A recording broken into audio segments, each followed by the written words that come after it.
Hello everyone. In this video, we will discuss about the RNA. इससे पहले वाले lectures में हमने न्यूक्लियस का स्ट्रक्चर देखा था, जिसमें हमने न्यूक्लियस, क्रोमोसोम और डीएनए कवर किया था. इसके अलावा जीन और genetic disorder. In this video we will cover the RNA.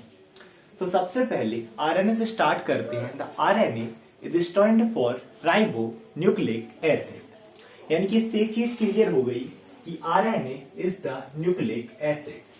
Why we are calling it nucleic acid? Because it is present in the nucleus of the cell. Apart from this, RNA is formed from DNA. यानी कि हमने DNA पढ़ा था ना पिछली video में, तो हमारा जो RNA है वो DNA से मिलकर ही बना है. अब हम इस चीज को आगे डिटेल में मैं अच्छे से एक्सप्लेन करूंगा. Now let's move forward. We will discuss about the type of RNA. तो जो हमारा RNA होता है, it is of three type. The first one is mRNA. जो हम M यहाँ पर लिखते हैं वो स्मॉल लेटर में ही लिखते हैं. M का जो फुल फॉर्म है यहाँ पर M फॉर मैसेंजर. इसे हम बोलते हैं मैसेंजर RNA. इसका रीजन ये है, हम अगर अपने RNA का फंक्शन देखें तो RNA का फंक्शन होता है सिंथेसिस ऑफ प्रोटीन. यानी कि इसे क्या बनाना है, एक प्रोटीन मोलिक्यूल्स बनाना है. और हम डिस्कस कर चुके हैं कि एक प्रोटीन जो मिलकर बना होता है, it is made up of 20 amino acid. कौन कौन से? एक जो होंगे 10 रहते हैं हमारे अननेसेसरी और 10 होते हैं हमारे नेसेसरी अमीनो एसिड.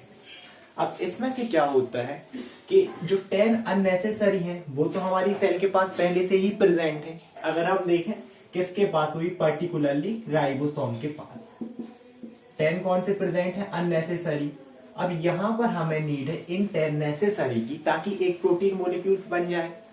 तो अब ये जो यहां से लेके हमारे जो अमीनो एसिड हमें फूड से मिलेंगे नेसेसरी, वो हमारे साइटोप्लाज्म से इस राइबोसोम के पास जो आ रहे हैं वो बिकॉज ऑफ द आरएनए.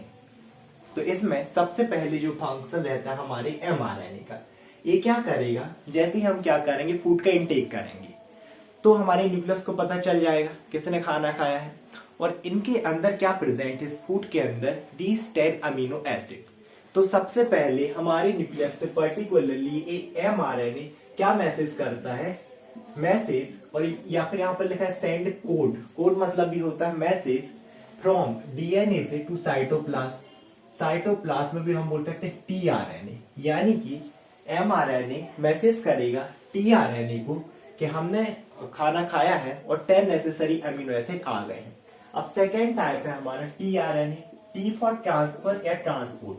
यानी कि अब ये क्या करेगा, ये जो 10 थे ना साइटोप्लाज्म में, इन 10 को लेकर किसके पास जाएगा, राइबोसोम के पास. It carries amino acid from cytoplasm to RNA. RNA के पास या फिर राइबोसोम के पास. अब RNA क्या है, R is stand for ribosome, यानी कि राइबोसोमल RNA. और ये कहां पर प्रेजेंट होता है, हमारे राइबोसोम में. हमने पहले भी देखा है कि RNA है बहुत सारी सब यूनिट से मिलकर बना होता है और वो सब यूनिट्स बनती हैं RNA से. तो ये जो हमारा RNA रहेगा यही क्या फॉर्म करता है, राइबोसोम. और ये जो राइबोसोम है या फिर हम बोल सकते हैं ribosomal RNA, it is responsible for the formation of protein from the amino acid. यानी कि हमने खाना खाया, हमारा mRNA मैसेज कर दिया कि 10 नेसेसरी अमीनो एसिड आ गए हैं. किसको, tRNA को. tRNA उनको पकड़ेगा, किसके पास लेके जाएगा, rRNA के पास. तो 10 इसके पास पहले से प्रेजेंट थे, दिस आर अननेसेसरी. 10 ये लेके आए नेसेसरी, इनने मिलकर बना दिया एक हमारा प्रोटीन मोलिक्यूल्स. अब एक्चुअली ना हम स्टार्टिंग से पढ़ते आ रहे हैं सिंथेसिस ऑफ प्रोटीन, और हमने सभी में ही देखा कि ये जो mRNA है बस मैसेज करता है. अब जब इसको खुद ही पता चल गया है कि अमीनो एसिड आए हैं तो ये खुद भी तो इन्हें पकड़ सकता है, इसको मैसेज क्यों करना. द रीजन इज दैट कि अगर ये खुद किसी एक को पकड़ने चला जाएगा, मान लीजिए यहाँ 10 आए और किसी एक को पकड़ेगा, जब तक वो 9 वहां से भाग जाएंगे. दैट इज द रीजन कि ये सिर्फ मैसेज करता है ताकि कोई भी भाग ना पाए. ये सिर्फ मैसेज करता है और ये उन्हें पकड़ने का काम करता है. Now let's move forward. We will discuss about the structure of the RNA. तो हमारा जो RNA है it is similar to that of DNA. यानी कि जैसा हमारा डीएनए था बिल्कुल वैसा ही होता हमारे आरएनए। सिर्फ दो डिफरेंस होते हैं। एक, क्योंकि उसका नाम था डीएनए क्योंकि उसमें थी डी ऑक्सीराइबोज शर्करा या फिर शुगर, हिंदी में शर्करा, इंग्लिश में शुगर, और इसके पास होती है हमारी राइबोज शुगर। सेकेंड डिफरेंस कि जो हमने देखा था स्ट्रक्चर में, हमारे डीएनए के पास यहाँ पर प्रेजेंट था थाइमिन और इसमें प्रेजेंट रहता है uracil. Okay, so let's start. Each RNA molecules is consist of single chain of polynucleotide. एक डिफरेंस ये है, हमने डीएनए में देखा था कुछ स्ट्रक्चर हमारा डीएनए का कैसा था, इस तरीके से डबल हेलिक्स इस, और ये जो चेन थी, एक चेन होती है पॉलीन्यूक्लियोटाइड। पॉली मींस बहुत सारी, एंड न्यूक्लियोटाइड यानी कि जिसे बहुत सारी न्यूक्लियोटाइड मिलके बना रहे थे, ये था डीएनए।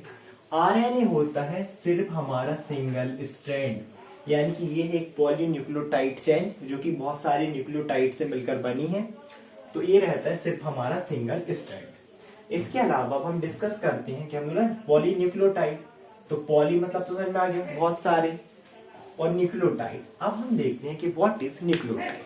तो इससे पहले भी हम डिस्कस कर चुके थे। न्यूक्लियोटाइड मींस जिसमें शुगर हो, फॉस्फेट और कोई एक नाइट्रोजन बेस। अगर ये तीनों एक साथ हैं, इसका मतलब हमारा एक न्यूक्लियोटाइड फॉर्म हो गया। और ऐसे ही बहुत सारे न्यूक्लियोटाइड मिलके बनाते हैं हमारी न्यूक्लियोटाइड चेन, जिसे हम बोलते हैं पॉली न्यूक्लियोटाइड चेन। ओके, सो न्यूक्लियोटाइड, एक न्यूक्लियोटाइड में सबसे पहले शुगर, डीएनए और आरएनए, राइबोज शुगर, फॉस्फेट यानी कि फॉस्फोरस यहाँ पर प्रेजेंट होता है, और नाइट्रोजीनस बेस और ऑर्गेनिक बेस। इसे मैंने बताया भी था, नाइट्रोजन बेस इसलिए बोलते हैं क्योंकि इसमें नाइट्रोजन पर्टिकुलरली ये जो है ना एडेनिन, ग्वानिन, यूरेसिल, साइटोसिन, इनमें प्रेजेंट होता है नाइट्रोजन, अगर हम इसके स्ट्रक्चरल फॉर्मूला बनाए तो। ओके, अपार्ट फ्रॉम दिस, ये जो नाइट्रोजन बेस है हमने कल भी डिस्कस किए थे कि दो टाइप के हो सकते हैं, या तो प्यूरिन या फिर पायरेमिडीन। इसमें भी प्यूरिन को हम दो टाइप में डिवाइड किए थे, एक होगा हमारा एडेनिन, एक होगा ग्वानिन। ऐसे ऐसे ना एजी टीसी, एजी आबेगा दे, ओजी ओबेगा दे, सुनो जी सुनबेगा दे, चलता रहता है सेम ऐसे। अब यहाँ पर लेकिन क्या होगा, सिर्फ सिंगल स्ट्रैंड है, बट ये चीज सिमिलर रहती है, इसका स्ट्रक्चर भी ऐसे ही होगा, एजी टी। बस यहाँ पर ये तो हो गया एजी, तो ठीक है, लेकिन अब यहाँ पर जो हमारा थाइमिन था, यहाँ थाइमिन ना हो कि यहाँ पर क्या हो जाएगा, यहाँ पर होता है यूरेसिल, तो यहाँ पर हो गया ए यू, जो कि हमारे यहाँ पर टी आ रहा था बॉडी में, यहाँ हो गया एजी, और यहाँ पर हो गया यूसी, जो कि हमने पिछले वीडियो में देखा था डीएनए में टी से, ट्रांसफर सर्टिफिकेट से याद रखने का तरीका। तो प्यूरिन, एडेनिन, ग्वानिन और पायरेमिडीन में है हमारी यूरेसिल एंड साइटोसिन।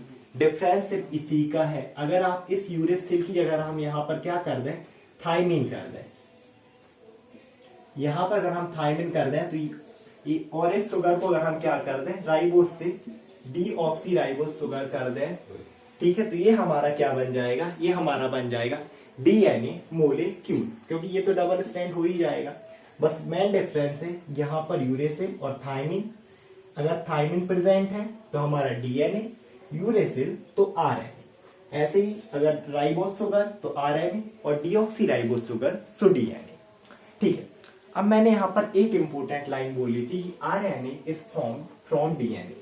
अब हम इस प्रोसेस को देखते हैं कि डीएनए से आरएनए कैसे बन रहा। तो अब तो स्ट्रक्चर से समझ में आ ही गया कि अगर हमें डीएनए से आरएनए बनाना है तो डीएनए में जो थाइमिन था उसकी जगह कर दो यूरेसिल, और जो डीऑक्सीराइबोज शुगर थी उसकी जगह कर दो राइबोज शुगर, बन गया हमारा आरएनए। तो इस प्रोसेस को अब हम देखते हैं, डीएनए से जो आरएनए बन रहा उस प्रोसेस को हम बोलते हैं ट्रांसक्रिप्शन, यानी कि ये हमारे पास से प्रेजेंट हमारा डीएनए, हमने इस डीएनए से बना दिया RNA. So the process by which, okay यहाँ पर एरो है, the process by which DNA is converted into RNA, it is known as transcription.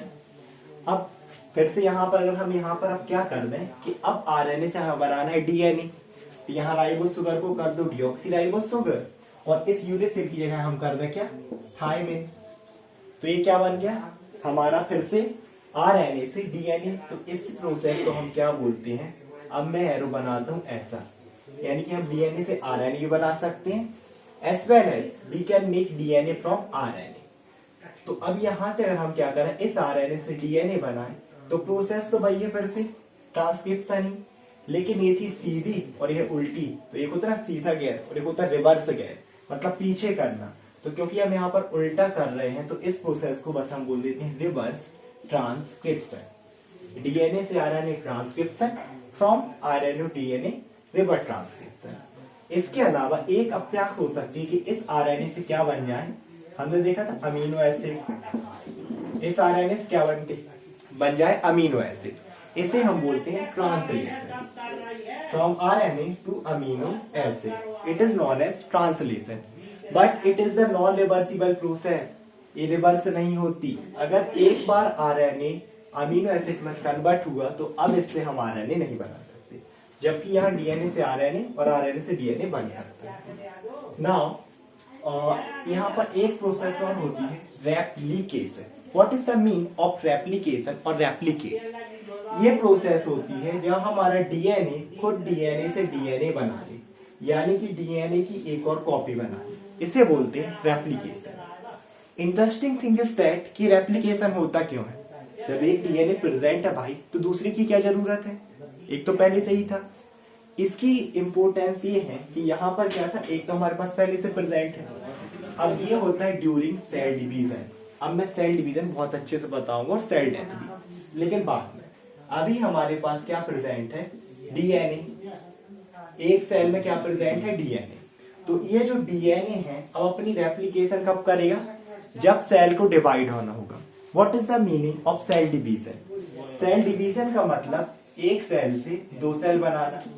तो क्योंकि यहाँ पर हमारा था डीएनए और डीएनए ही मतलब सिंपल सी बात है, हम बोल सकते हैं कि हमारा main basis, chemical basis, genetic basis तो यही है, यानी कि हम बोल सकते हैं ना क्रोमोसोम, डीएनए से मिलकर क्या बने थे, क्रोमोसोम। और हमारी हर जो सेल है उसमें कितने होनी चाहिए, 23 पेयर। ठीक है, एक जेनेटिक मैं नॉर्मली किस सेल की बात कर रहा हूँ, डिवाइडिंग सेल की, सोमैटिक सेल।